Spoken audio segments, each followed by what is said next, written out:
முதலில் தலைப்புச் செய்திகளை பார்க்கலாம். தொடங்கியது இஸ்ரேல் ஏமன் போர். பென்குரியன் விமான நிலையம் முதல் முக்கிய துறைமுகங்கள் வரை துவம்சம். ஆக்கிரமிப்பின் 11 இலக்குகளை துல்லியமாக தாக்கிய ஏமன். மத்திய கிழக்கு வரலாற்றில் புதிய மைல்கல்லை எட்டிய ஏமன் ஆயுதப்படைகள். இஸ்ரேலின் அதிநவீன போர் விமானங்களை நடுவானில் விரட்டியடித்து சாதனை. மீண்டும் மாபெரும் சம்பவம் செய்த ஹவுத்திகள். 3 முறையாக கார்கோ கப்பல் மூழ்கடிப்பு. தோராய மதிப்பு 1500 கோடி. சுப்ரீம் லீடரை தொட்டால் ஒட்டுமொத்த உலகமே சுடுகாடாக மாறும்.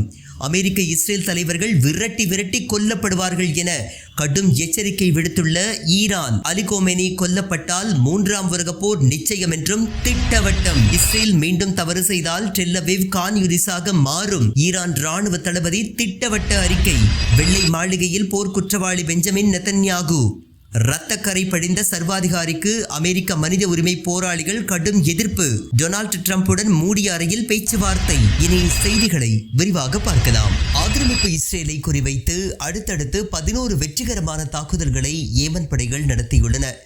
ஏமன் வான் பாதுகாப்பு படை வெற்றிகரமாக இஸ்ரேலின் தாக்குதலை முறியடித்துள்ளதோடு இஸ்ரேல் போர் விமானங்கள் விரட்டியடிக்கப்பட்டதாக யஹ்யா சாரி திங்கட்கிழமை அதிகாரப்பூர்வமாக அறிவித்துள்ளார். திங்கட்கிழமை காலை ஏமன் மீது இஸ்ரேல் வான்வழி தாக்குதல் நடத்திய நிலையில் தரையிலிருந்து வான் இலக்குகளை தாக்கும் ஏவுகணைகள் பெருமளவில் பயன்படுத்தப்பட்டு வான்வழி தாக்குதல் முறியடிக்கப்பட்டதாக யஹ்யா சாரி கூறியுள்ளார். இதனிடையே இஸ்ரேலை குறிவைத்து வெற்றிகரமான 11 ராணுவ நடவடிக்கைகள் மேற்கொள்ளப்பட்டதாக யஹ்யா சாரி தெரிவித்துள்ளார்.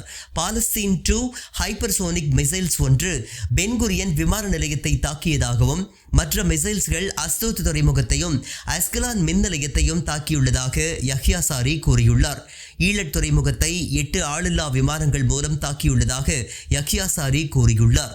அனைத்து மிசைல்கள் ஆளில்லா விமானங்கள் இலக்கை துல்லியமாக தாக்கியதாகவும் இஸ்ரேலின் வான் பாதுகாப்பு அமைப்புகள் அவற்றை இடைமறிக்க முடியவில்லை என்றும் யஹ்யா சாரி தெரிவித்துள்ளார். இறை நம்பிக்கையால் வழிநடத்தப்படும் மக்களை அவ்வளவு எளிதில் உங்களால் வீழ்த்திவிட முடியாது.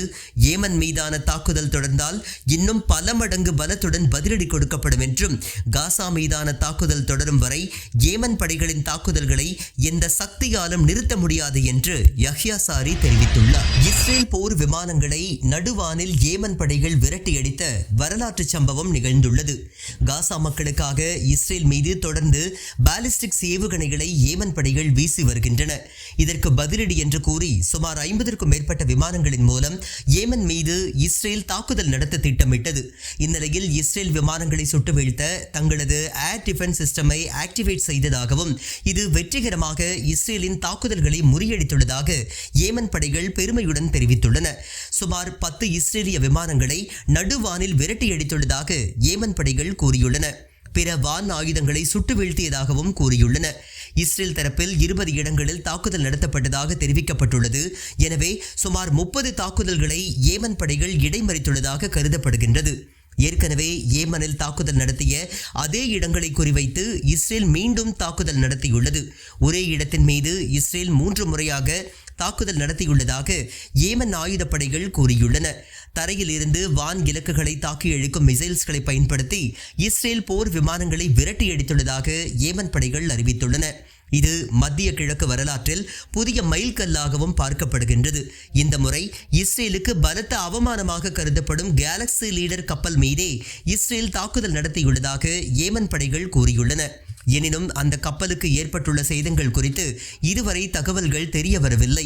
தங்களது வான் பாதுகாப்பு அமைப்பு மேம்படுத்தப்பட்டுள்ளதாகவும் ஏமனின் பல பிராந்தியங்கள் மீது தாக்குதல் நடத்தவிருந்த இஸ்ரேலின் திட்டம் முறியடிக்கப்பட்டுள்ளதாகவும் ஏமனின் ராணுவ செய்தி தொடர்பாளர் பிரிகேடியர் ஜெனரல் யஹ்யா சாரி கூறியுள்ளார்.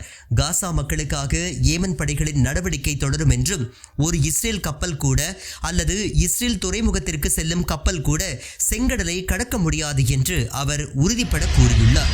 ஏமன் ஹவுதி படையின் புதிய சம்பவம் இஸ்ரேல் மற்றும் அமெரிக்க தரப்பிற்கு பெரும் அதிர்ச்சியை ஏற்படுத்தியுள்ளது. கிரீஸ் நாட்டிற்கு சொந்தமான லைபீரியா கொடியுடன் சென்ற மேஜிக் சீஸ் எனப்படும் பிரம்மாண்ட சரக்கு கப்பலை சுட்டு கடலில் மூழ்கடித்துள்ளனர் ஹவுதிகள்.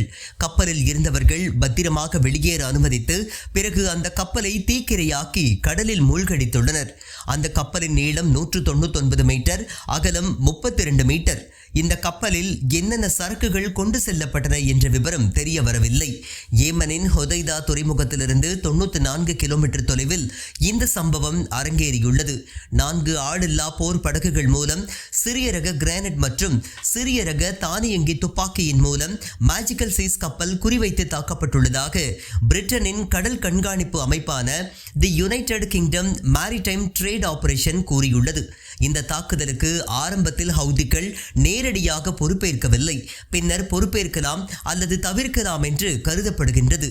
எனினும் ஹவுதிகள் விதித்த தாக்குதல் எல்லைக்குள் இந்த கப்பல் வருவதால் அவர்கள் இதனை தாக்கியிருக்கலாம் என்று நம்பப்படுகின்றது. இதுவரை 2 கப்பல்களை ஹவுதிகள் மூழ்கடித்திருக்கும் நிலையில் தற்போது இது 3வது கப்பலாக உள்ளது.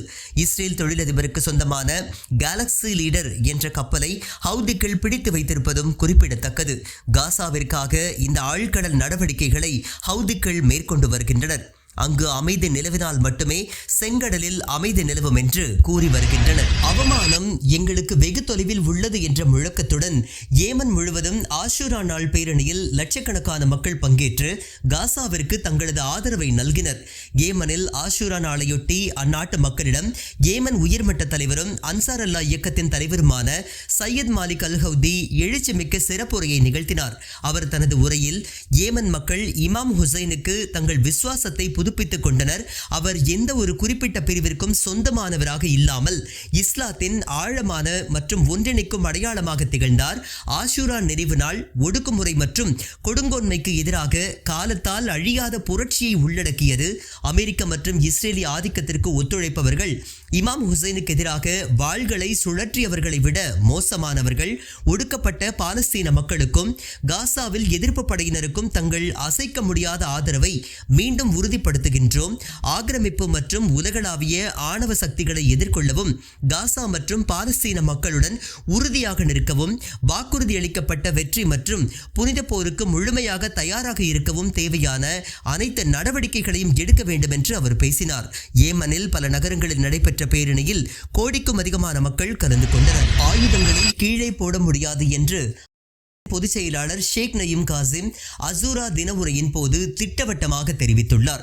ஹிஸ்புல்லா தனது ஆயுதங்களை கீழே போட வேண்டும், ஆயுதங்களை லெபனான் அரசு மட்டுமே கையாள வேண்டும் என்ற நிபந்தனையை அமெரிக்கா விதித்துள்ளது. இது குறித்து லெபனான் அரசு தரப்பு மற்றும் ஹிஸ்புல்லா இடையே பல கட்ட பேச்சுவார்த்தைகள் நடைபெற்று வருகின்றன. லெபனான் அரசு விரைவில் இது குறித்து அமெரிக்காவிற்கு தனது அதிகாரப்பூர்வமான பதிலை வழங்க உள்ளது. இதனிடையேதான் ஹிஸ்புல்லா பொதுச் செயலாளர் ஷேக் நயீம் காசிம் தனது ஆசூரா நாள் உரையின் போது ஆயுதங்களை கீழே போடுவது சரணடைவது போன்ற காலகட்டங்களை கடந்து வந்துவிட்டோம். அந்த சொற்கள் எங்களது அகராதியில் கிடையாது.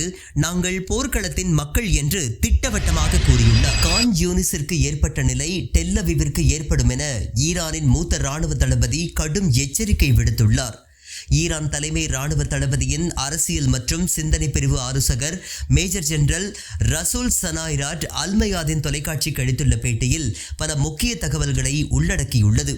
அதில் ஈரானின் அறிவியல் ஆராய்ச்சி மையங்களை குறிவைத்து இஸ்ரேல் நடத்திய தாக்குதலை முன்கூட்டியே அறிந்து அதற்கான முழு தயாரிப்பில் தான் இருந்தோம். அனைத்து அரசியல் ஆவணங்களையும் ரகசிய இடத்தில் வைத்துவிட்டோம். ஆனால் நாங்கள் வைஸ்மான் நிறுவனத்தை தாக்குவோம் என்பதை இஸ்ரேல் கனவிலும் எதிர்பார்க்கவில்லை. அந்த அளவிற்கு ஈரான் அவர்களை உளவு பார்க்கவில்லை என்று அவர்கள் நினைத்திருந்தனர். ஈரானின் அணு ஆயுத கூடங்கள் சிறிய சேதங்களை சந்தித்தது உண்மைதான். ஆனால் முற்றிலும் அழிக்கப்பட்டு விட்டதாக ட்ரம்ப் கூறுவது பொய் என்று தெரிவித்துள்ளார். அணு அறிவு எங்கள் இளம் விஞ்ஞானிகளின் மூளைகளில் சேமிக்கப்பட்டுள்ளது. எதிர்காலத்தில் அதிநவீன கண்டுபிடிப்புகளாக அது மாறும். இஸ்ரேல் ஈரானிடம் தோல்வியடைந்தவுடன் அமெரிக்கா களத்திற்கு வந்தது ஒரு மோசடி. கத்தார் தலைநகர் தோஹாவில் உள்ள அல்லுதைத் அமெரிக்க இராணுவ தளத்தை நாங்கள் தாக்க முக்கிய காரணம் அங்குதான் அதிநவீன ரேடார் கருவியை அமெரிக்கா வைத்துள்ளது. அதை வைத்துத்தான் இஸ்ரேலை காப்பாற்றி வருகின்றது. அதனால் தான் அந்த இடத்தை குறிவைத்தோம். இஸ்ரேலின் தப்பு கணக்கு மீண்டும் தொடர்ந்தால் 12 நாட்கள் சந்தித்த இழப்பை விட மாபெரும் இழப்பை சந்திக்க நேரிடும். ஈரான் அதன் முழு பலத்தை இன்னும் காட்டவில்லை. அப்படி காட்டினால் இஸ்ரேல் கான் யூனிஸாக மாறிவிடும். மிக நீண்ட போருக்கு தயாராக போதிய நெடுந்தொலைவு ஏவுகணைகள் பாதுகாப்பாக வைக்கப்பட்டுள்ளன.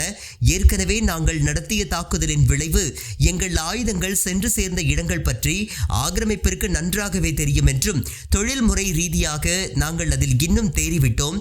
எங்கள் உளவு உளவு நெட்வொர்க்குகள் இன்னும் வலிமைப்படுத்தப்பட்டுள்ளன என்று அவர் தெரிவித்துள்ளார். காசாவில் கடும் இனப்படுகொலைகள் கட்டவிழ்த்து விடப்பட்டுள்ள நிலையில் நெதன்யாகு வெள்ளை மாளிகையில் ட்ரம்புடன் இரவு உணவு சாப்பிடுகின்றார். காசா மீதான இனப்படுகொலைகள் தொடங்கப்பட்டதற்கு பிறகு 3 முறையாக நெதன்யாகு அமெரிக்கா சென்றுள்ளார். அவருக்கு அங்கு கடும் எதிர்ப்பு எழுந்துள்ளது. மனித உரிமை ஆர்வலர்கள் போராட்டங்களில் ஈடுபட்டுள்ளனர். இந்நிலையில் நெதன்யாகுவுடன் இணைந்து ட்ரம்ப் செய்தியாளர்களை சந்திக்க மாட்டார் என்று வெள்ளை மாளிகை நிர்வாகம் கூறியுள்ளது. இருவரின் சந்திப்புகளும் மூடிய அறையில் நடைபெறும் என்று அறிவிக்கப்பட்டுள்ளது.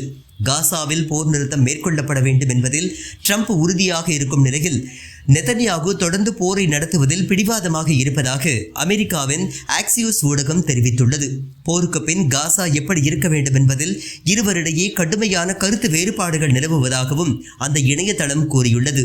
தற்போது வரை காசாவை ஹமாஸ் தனது பிடியில் வைத்துள்ளதால் ஹமாஸின் தலைவர்கள் அனைவரும் காசாவை விட்டு வெளியேற வேண்டும், இராணுவ தலைவர்களுக்கு பொது மன்னிப்பு வழங்கி அவர்களை காசாவிலிருந்து வெளியேற்றிவிட்டு சவுதி, எகிப்து, ஜோர்டான் நாடுகளின் மேற்பார்வையில் காசாவை ஒப்படைக்க வேண்டும் என்ற திட்டத்தை நெதன்யாகு முன்மொழிந்துள்ளார்.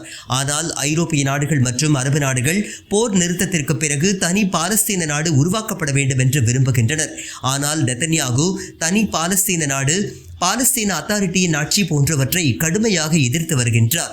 இதனால் இந்த சந்திப்பு இடியாப்ப சிக்கலாகவே இருக்கும் என்றும் ட்ரம்ப் நெதன்யாகுவை முழுமையாக கட்டுப்படுத்துவாரா என்பதை பொறுத்திருந்துதான் பார்க்க வேண்டும் என சர்வதேச ஊடகங்கள் கருத்துக்களை வெளியிட்டுள்ளன.